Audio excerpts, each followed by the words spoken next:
ए वर्षा पाग ହେଇଛି ଦୁଇଟା ଲଙ୍କା ଚପ୍ କରିଦେବୁ ଖାଇବାକୁ ମନ ହେଉଛି। ଠିକ୍ ଅଛି।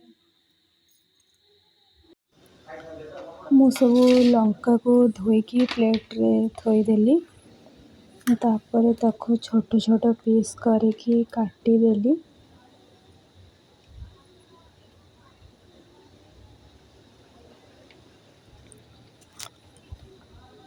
ଯେହେତୁ ବଡ଼ ବଡ଼ ଲଙ୍କା ଥିଲା ମୁଁ ତାକୁ 4 ପିସ୍ ଲେଖାଏଁ କଲି। ଗୋଟିଏ ଲଙ୍କାକୁ 4 ପିସ୍ ଲେଖାଏଁ କଲି। ତା ମଝି ପର୍ସନ୍କୁ ବି ଟିକେ ସଫା କରିଦେଲି ଯେହେତୁ ମଞ୍ଜି ଥିଲା। ତାପରେ ମୁଁ କିଛି ଗୋଟେ କଂସା ନେଲି। କଂସାରେ କିଛି ବେସନ 2 କପ୍ ଖଣ୍ଡେ ହେବ ବେସନ ମୁଁ ନେଇଗଲି।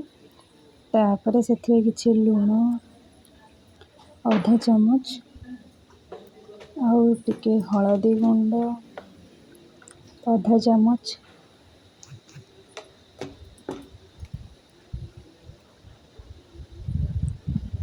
ସେଥିରେ ମିକ୍ସ କଲେ ଭଲ ଲାଗିବ। ତାପରେ ଅଳ୍ପ କିଛି ଲଙ୍କା ଗୁଣ୍ଡ ବି ମୁଁ ସେଥିରେ ମିକ୍ସ କଲି ଟେଷ୍ଟ ପାଇଁ। ତାପରେ ମୁଁ ଟିକେ ଖାଇବା ସୋଡ଼ା ବି ପକାଇଥିଲି। ତାପରେ ମୁଁ ତାକୁ କ'ଣ କଲି, ପାଣି ଦେଇକିନା ଅଳ୍ପ ଅଳ୍ପ କରିକି ତାକୁ ଗୋଳେଇକି ଥୋଇଲି।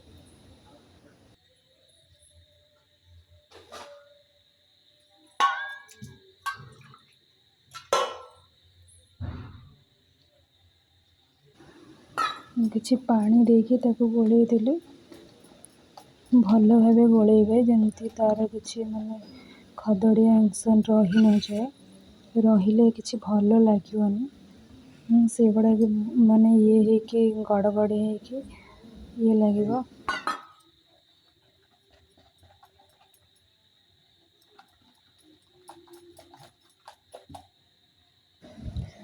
ତାକୁ ଗୋଳେଇକି ଭଲ ଭାବରେ ଥୋଇଲି। ଥୋଇ ସାରିଲା ପରେ ମୁଁ କଢ଼େଇରେ କିଛି ତେଲ ଗରମ କଲି। ତେଲକୁ ଛାଡ଼ିଦେବେ 10ରୁ 15 ମିନିଟ୍ ଯେମିତିକି ତେଲ ଭଲ ଭାବରେ ବହୁତ ହି ଭଲ ଭାବରେ ଗରମ ହେଇଯିବ। ତାପରେ ତୁମେ ଯେଉଁ କାଟିକି ରଖିଥିବ ଲଙ୍କାକୁ ତାକୁ ଆଣିକି ସେ ବେସନ ଦେହରେ ବୁଡ଼େଇକି ତାକୁ କ'ଣ କରିବେ ନା ଗୋଟେ ଗୋଟେ କରିକି ପକାଇବେ ସେ ଯେଉଁ ତେଲ ଗରମ କରିକି ରଖିଥିବେ। ଭଏସ୍ଟା ଟିକେ ଇଗ୍ନୋର ମାରିବେ ଯେହେତୁ ଥଣ୍ଡା ହେଇଯାଇଛି। ଦେଖନ୍ତୁ ମୋର ଏଠି ତେଲ ଗରମ ହେଇଗଲାଣି।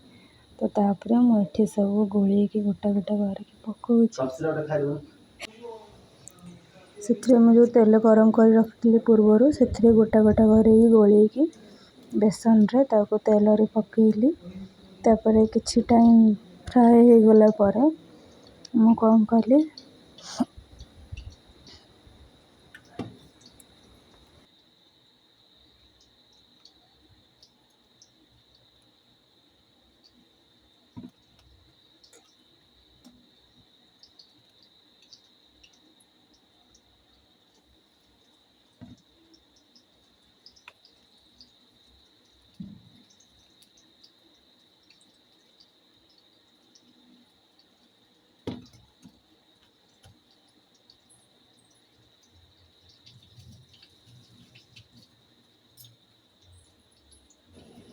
କିଛି ଟାଇମ୍ ଫ୍ରାଏ ହେଇଗଲା ପରେ ମୁଁ ତାକୁ ପ୍ଲେଟ୍କୁ ବାହାର କରିଦେଲି।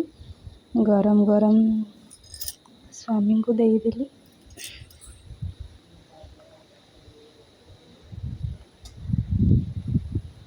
ଗରମ ଗରମ କ'ଣ କଲି, ପ୍ଲେଟ୍କୁ ବି ବାହାର କରିଦେଲି। ସେଥିରେ କିଛି ଟମାଟୋ ସସ୍ ଦେଇ ତାକୁ ପ୍ଲେଟ୍କୁ ଭଲ ଭାବରେ ସଜେଇକି ଗରମ ଗରମ ପରସି ଦେଲି ଲଙ୍କା ଚପ୍ ମୋ ସ୍ୱାମୀଙ୍କୁ।